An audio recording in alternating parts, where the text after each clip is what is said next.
Lat Dior Ngoné Latyr Diop, figure centrale de notre panthéon national. Ces hauts faits d'armes dans la résistance anticoloniale en ont fait un héros national du Sénégal.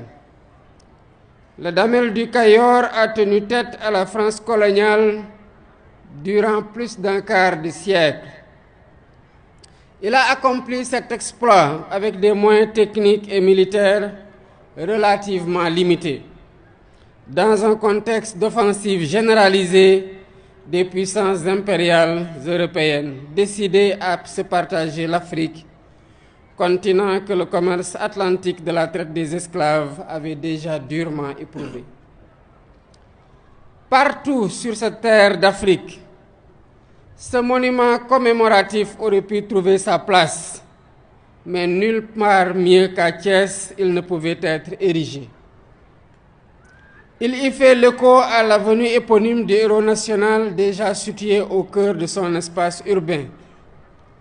C'est bien à Thiès, à l'époque un village du Tchangin, toponyme aujourd'hui déformé en Diakhène, que le Damel à peine élu rassembla son armée en vue de restaurer la souveraineté du Kayor sur les provinces amputées du royaume par la colonie. Nombreux furent les combattants qui tombèrent au champ d'honneur en ce jour mémorable du mois de mai 1863.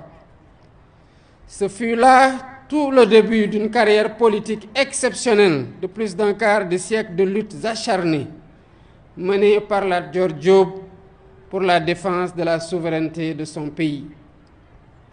Le fin stratège qu'il fut était doublé d'un homme politique avisé.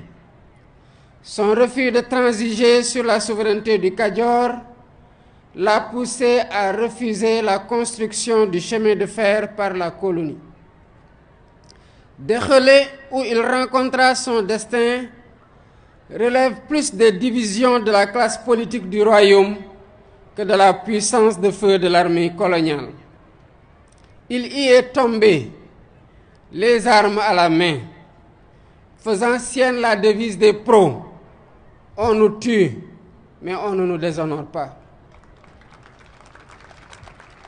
Mesdames, Messieurs, la cérémonie à laquelle nous assistons ce jour s'inscrit dans la longue tradition de célébration de ces héros de la lutte anticoloniale. Les récits épiques, transmis de génération en génération par les maîtres de la parole et les travaux des historiens de métier, ont fourni de la matière à travailler aux artistes, aux dramaturges, aux poètes, qui tous en ont tiré des œuvres créatrices de nos imaginaires collectifs. À la suite du président Amadou Cissé Dia, qui a galvanisé la génération des indépendances avec son œuvre Les derniers jours de Lat Dior, suivi de la mort du Damel, Thierno Ba nous a invités à vivre une valeur cardinale portée par le Damel dans la pièce de théâtre intitulée Lat Dior, le chemin de l'honneur. Parce que nous sommes dans le Tchangin, aux portes du Kayor, nous ne pouvons pas manquer de saluer la mémoire d'un des valeureux fils du terroir, contemporain du Damel et dont les hauts faits d'armes de la lutte anticoloniale sont certes moins connus, mais n'en sont pas moins héroïques.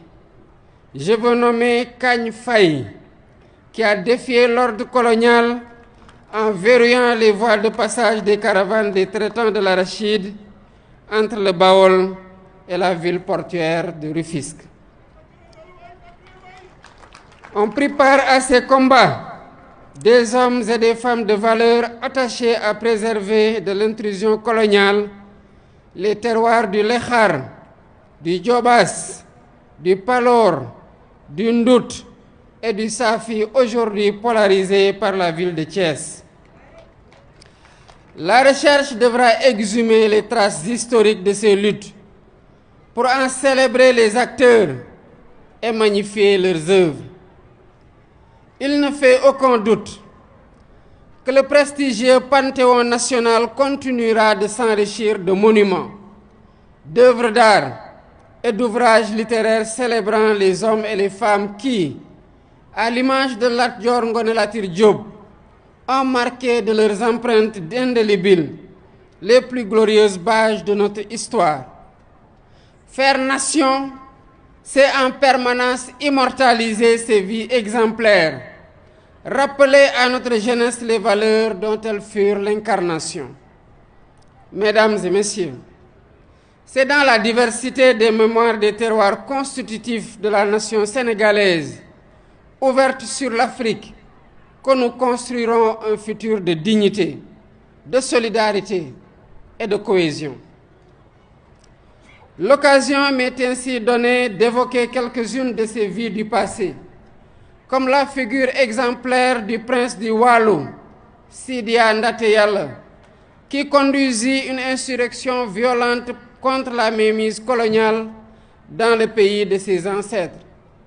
Il eut la clairvoyance d'appeler à une union de tous les États de la Sénégambie pour résister à l'intrusion coloniale. Quant au Jolof, il nous a donné le Bourba Alboury Seynabou Ndiaye, contemporain, allié et cousin du Damel du Kadior que nous célébrons ce matin. Pendant plus de 10 ans, le lion de Yang Yang a toujours répondu présent là où l'appelait le devoir.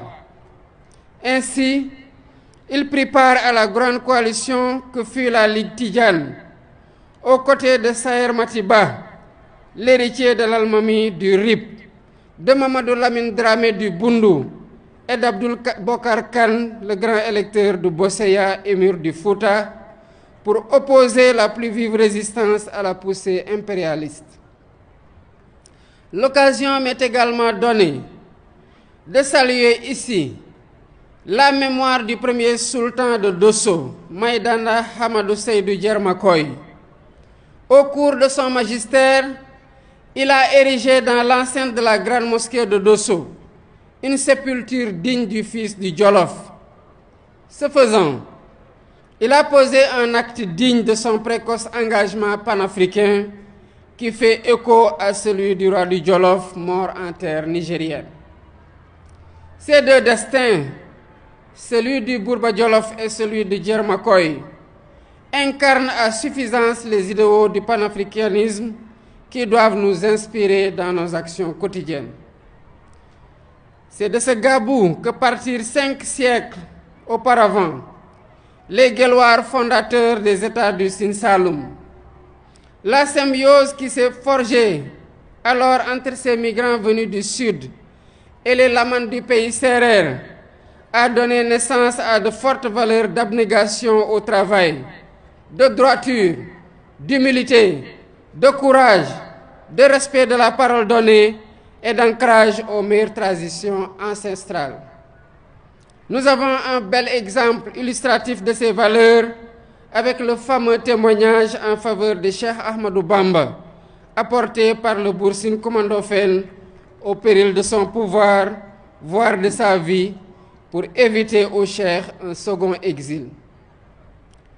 Parti du Firdou, sous domination du même Gabou, inspiré par Cheikh Oumar Tall, Alpha Molo Baldé a libéré le Fouladou avec le drapeau de l'islam. Son fils et successeur Moussa Molo, pris en tenaille entre les rivalités conquérantes de la France, de l'Angleterre et du Portugal, leur a opposé une forte résistance en jouant sur leur rivalité. Quant à la Basse-Casamance, elle nous donne une leçon de longue résistance populaire contre l'intrusion coloniale. Village par village, les hommes et les femmes de cette région ont réussi à préserver l'intégrité de leur terroir jusqu'à la veille de la Grande Guerre. Aline Sitoé Diatta, la dame de Cabrousse, a repris le flambeau qui ne s'est jamais éteint.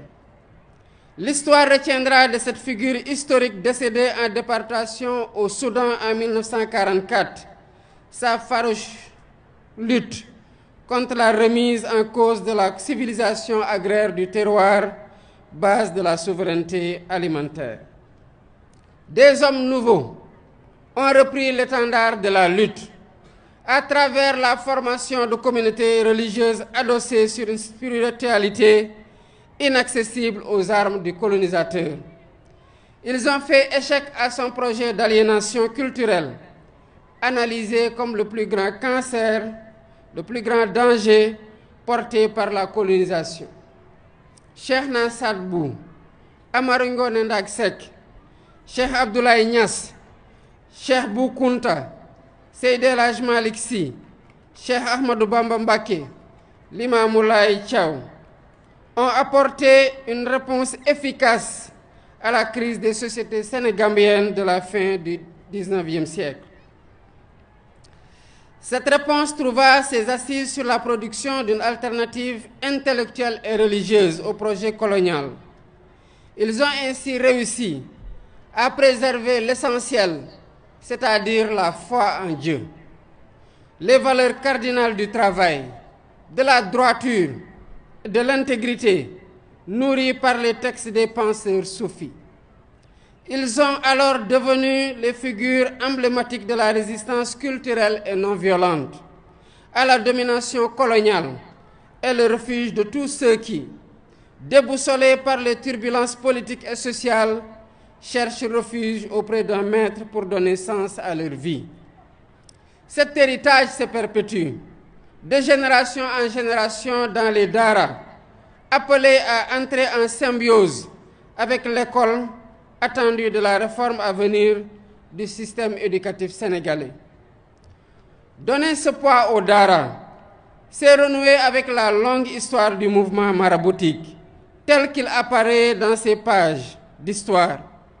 Sa plus grande victoire en terre sénégalaise est advenue au Fouta, avec la révolution Torodo de 1776, conduite par les deux grandes figures que sont Thierno Souleymane Baal et Abdoul Kadir Kane.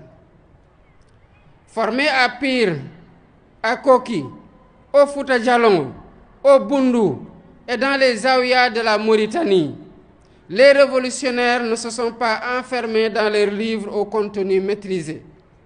Ils ont élaboré et mis en œuvre un programme de transformation radicale du Fouta, en instituant un système politique électif et décentralisé d'une étonnante modernité. Toutefois, c'est l'éducation qui s'érige comme levier principal de la transformation du système social, avec la mise en place d'un puissant réseau scolaire qui irrigue le Fouta du Dimar au Damga.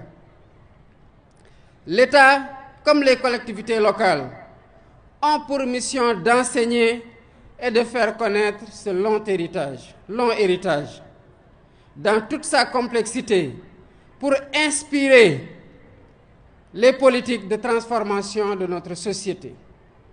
Mesdames et messieurs, l'initiative du maire Babacar Diop est à citer en exemple à tous les édiles des collectivités locales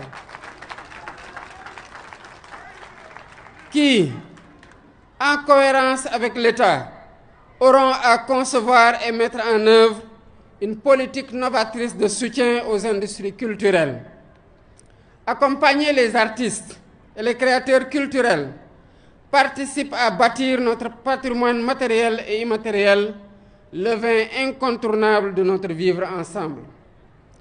Au-delà de la dimension esthétique, l'œuvre que nous avons inaugurée aujourd'hui, à l'image de tant de produits, de l'imagination créatrice de nos artistes, cinéastes, littéraires et porteuses d'une efficace fonction pédagogique dans la transmission de nos valeurs et vertus les meilleures.